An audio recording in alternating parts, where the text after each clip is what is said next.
Last play of the season. Thank you, linesmen. Thank you, ball boys. 2025 comes to an end. New Zealand the champions. A 30-point second half. And for Kieran Foran, a mighty career comes to an end. A warrior in every sense of the word. 34 test matches for Kieran Foran. 318 first-grade games. New Zealand, the Pacific Championship winners, defeating Samoa 36-14.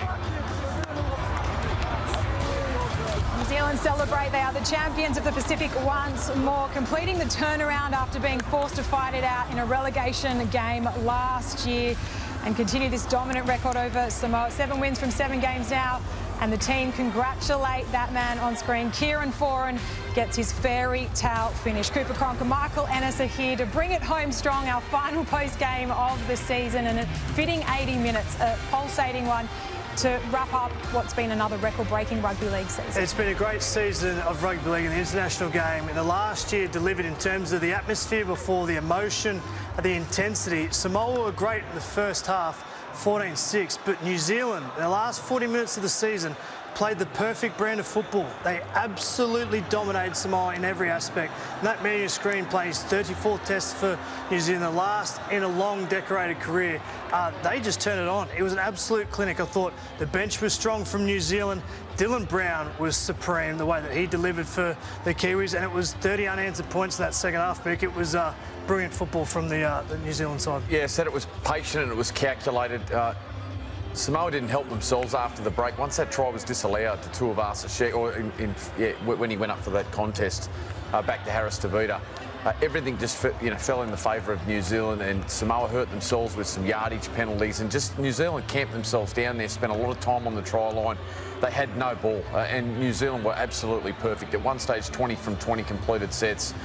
Dylan Brown ran right. Kinney was absolutely supreme, but the forwards, as we expected in that second half, in that 30-point onslaught, boy, they were impressive. Nafahu White, Aaron Clark off the bench, Willison, huge contributors, and then, once they did the damage, seeing Joe Tarpany and Fisher Harris come to the sideline ready for their second stint. Yeah, the bench of New Zealand elevated themselves. I just feel like Samoa just fell into fatigue in that second half. They could not do anything in terms of get off their own end, and New Zealand just capitalised. The running game of Dylan Brown, whatever he has put on his Weet-Bix in the Pacific Championships, he needs to take that to Justin Holbrook of the Newcastle Knights.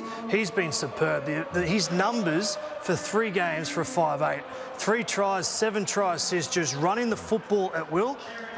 He's been the player of the Pacific Championship. Fairy tale finish. Great for Kieran Foran. Like, you could see just how the day was sinking in during the national anthem, seeing, just the emotion, oozing out of him, the tears flowing down his face, recognising that, that it was all coming to an end, and it was such a special atmosphere out there. What a day to finish. And they had to weather an emotional onslaught, the groundswell of support, the sea of blue and red, and the emotion in behind the Samoan side as they started the game, jumped out to that early lead, and were very good in that first half. But where he positioned the side, where he positioned Dylan Brown, how he unlocked Keano Kinney, you've got to tip your hat to Foran. He was terrific again today. Tears and emotion before the game in terms of just being reflecting on his career and representing his country. But I'll tell you what, in the last 10 minutes, he got to enjoy it. The scoreboard ticked over. The relief that his career, that he doesn't have to do it anymore, would have sunk in, and he'd be smiling for the last 5 minutes.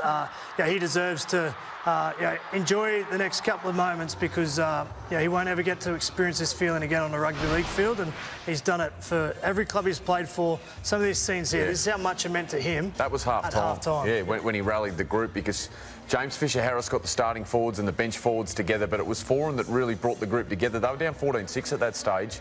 A lot going the way of Samoa. They just had a try disallowed to Mariner that was controversial on the stroke of half-time, and it took that leadership from Kieran Foran to bring the group together, and they came out, hung tough in the second half, and as we said, dominated field position, were excellent with the footy, and then just the brilliance of some of their individuals really took Samoa's defensive line that did start to fatigue to task, and yeah, great for Kieran Foran. He deserves that. Take a moment to marvel at the, I guess, state of the international game and the fact that New Zealand would have known that this emotion was coming from Samoa, and the way that the likes of Kieran Foran were able to keep everyone calm and collected. They had a wealth of possession, as you both said, in the first half, and the way Stacey Jones had the confidence this side is building and shaping well up for the next World Cup next year. Yeah, he did say that, Stacey Jones, in the pre-game. There is a lot of groundswell of positivity and emotion, momentum for both Tonga and Samoa, what they've done, and rightly so. But New Zealand are elite. They are elite in terms of their players. Their depth is strong. And the way that they've played through this Pacific Champs, the way that Australia and England have played in the Ashes, I tell you what, it makes a juicy World Cup at the back end of next year. There's layers of depth too, like Karapani, grand final winner. No Jerome Hughes. And then Jerome Hughes is the big one to come back as well. So whilst Foran departs today, we look forward to next year's World Cup. They bring back one of the best players in the game in Jerome Hughes at number 7. Mulatalo, a world-class winger, so pressure on a couple of their outside backs to keep their spots, which makes it healthy. But that forward pack, boy, like I don't know if I've ever seen a better forward pack than that New Zealand forward pack at Test level. Like in terms of the depth, like Australia, there was periods where Australia had guys like Webke and Sivanasiva and all those guys, and they were uncontainable as a nation. New Zealand at the moment, with that forward pack, like if Tino leaves and goes to Samoa for that World Cup, it leaves a huge hole in the Australian forward pack because he is their enforcer. But New Zealand remain... just at the peak of their powers as well, that forward pack. Yeah, Nafahu, White, young. Willison, young. Yeah. And there's layers and layers. Like, it can only be great for our game. The international game can only be a good thing, because for every Tino, there is a Ethan Strange or someone else, or a Patrick Carrigan. The game will still continue to rise, and the game is in a really good spot at the moment. It's good though, isn't it, Cooch? Great, absolutely great. It's as good as international footy's ever been. Need more of it. Yeah, and it's interesting. Like the draw to it now is so much more with the Pacific nations in the form that they're in, and the fact that England, sitting there back watching that now, watching the form of Tonga, watching Samoa, looking at New Zealand. They've just lost 3-0 to Australia, so it's as good as it's ever been in international footy, and today was a great spectacle, another great spectacle. Those scenes, the flags, the colour, the emotion, just doesn't get any better. Yeah, and at half-time, Toa Samoa thought that, well, their fans certainly felt that they were in the contest. They were having to show up defensively very strong, and they had a couple of disallowed tries. The Dean Mariner one and the Chanel Harris-Tavita broke some hearts there, and but they can certainly hold their heads up high. Yeah, when you're up 14-6 in a big game, you probably should go on and win the game from there. And they had their moments, like you guys said, right at the start of that second half. When they didn't ice them, they went to this. Dylan Brown running the football, the fact that Nafahu, White and Aaron Clark would dominate the middle third of the field. Dylan Brown was in supreme form. So in terms of the second half, like, they just put the perfect 40 minutes together. In a long season for all these players, with the trophy on the line, New Zealand played the perfect last 40 minutes, and they deserve to lift that trophy, because this guy on your screen, wow, what a Pacific Champs he's had. I think that was the difference. Like, the amount of possession that they had, and they earned that, their forward pack put so much work into Samoa's forward pack, who were terrific in the first half. So fatigue set in, and that's when Foran got time and space. That's when Dylan Brown and Kinney got time and space. We started to see McLean and his athleticism. This was a moment of fatigue. But I don't think it is all doom and gloom, Lara. Like, I think guys like Benai Uela, I've got a huge rap on him. I think he gets great experience out of this. So too will Blaze Talangi.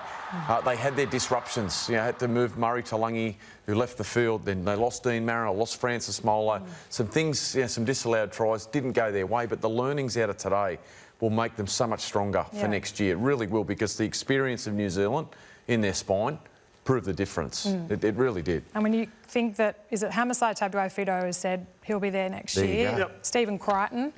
These are, like, Stephen Crichton himself makes a big difference out there today in his leadership. And perhaps when they had opportunities in the second half to attack, things were not coming off for Jerome Luai like they were in the first half. Yeah, it just makes for an inviting World Cup next year. You get Stephen Crichton back in that side. You get some of the best players on the planet representing their nation, the nation they truly care about and want to show their passion like everyone did today. It makes for a very good World Cup next year. Kevin Walters, if he's, well, we expect that perhaps he'll be the Kangaroos. You imagine for so, the World yep. Cup. Probably wasn't watching, but he'll be doing his homework watching that final. I think he's having a couple of frothies, Lars, right about now, Kev. Or maybe sleeping it off, who knows. But can we just talk about Dylan Brown? I mean, you've mentioned him about just the year that he's had. Yep. Wild to see him. Well, you know, Mick, you've seen it firsthand. We know he has this talent, but considering the year he had, perhaps he'd have an excuse not to hit the ground running on the international stage. But like just the mindset that this guy has is that he has no scars of what unfolded at Parramatta, and he just had a wow of a tournament. Yeah, it was an unorthodox year for him. Obviously, the system allows, you know, the signings and that when they do. And so Dylan, obviously making that decision to go to Newcastle early in the season, there was then so much spotlight because of the length of the deal and the size of the deal and the expectation that comes with that. And Parramatta's slow start to the year only amplified that pressure. But when Dylan Brown is in the mindset that he's in at the moment, where he's free, he's fit, and he's confident, he is one of the most elite players in our game. Like, he really is.